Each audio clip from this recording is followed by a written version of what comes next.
Eh bien, en sélectionnant l'objet, on va retourner dans les effets spéciaux et cette fois-ci, on va mettre un effet spécial seulement sur le texte. Objet, effet, transparence.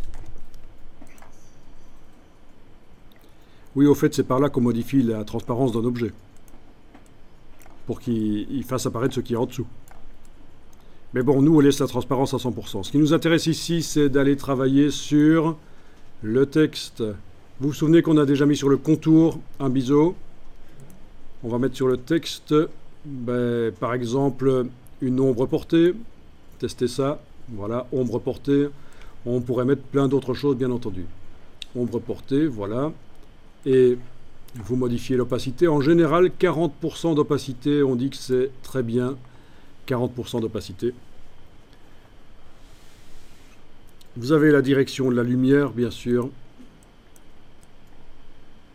avec le petit rond ici. Ça ressemble vraiment très fort à ce qu'on a dans Photoshop. Pour ceux qui connaissent. Alors, vous avez cette option-ci, ce qui va faire en sorte que on ait de la cohérence, puisque vous voyez que je suis en train de modifier la direction de la lumière pour le texte, mais le biseau ne change pas. Ben oui, mais en cochant ça, quand on va modifier dans un des effets, en ayant l'option éclairage global coché, quand on modifie dans un des effets, ça modifie aussi les autres, en principe. Ah oui, parce qu'en fait, c'est un peu différent de Photoshop. Si je veux que le biseau se modifie aussi, il faut que j'aille sur le contour ici, dans biseautage et estampage, enclencher aussi ceci. Voilà.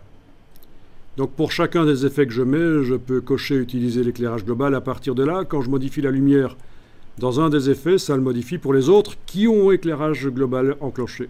Comme on le voit ici, je modifie à la fois le biseau et l'ombre. Très intéressant, bien sûr, pour avoir de la cohérence au niveau de la lumière.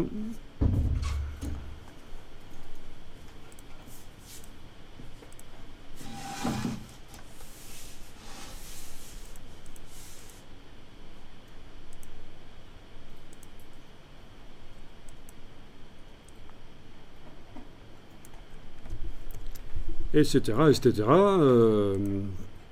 Vous avez plein de choses qui peuvent être faites. Je viens de mettre un biseau sur le texte.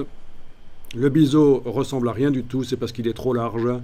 Je vais modifier la dimension ici du biseau. N'hésitez pas à taper des choses à virgule là-dedans, par exemple 0,4 mm, touche tabulation, de manière à obtenir un effet correct. Voilà, ne vous contentez pas des valeurs rondes qui apparaissent quand on joue avec les flèches, parce que c'est pas toujours valable. Voilà, par exemple, 1 mm appliqué sur le texte, je trouve pas ça génial.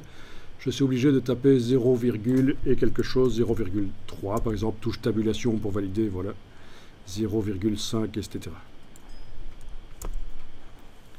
Voilà. Et voilà, une première approche des effets spéciaux. Vous avez vu que ça peut être quand même assez intéressant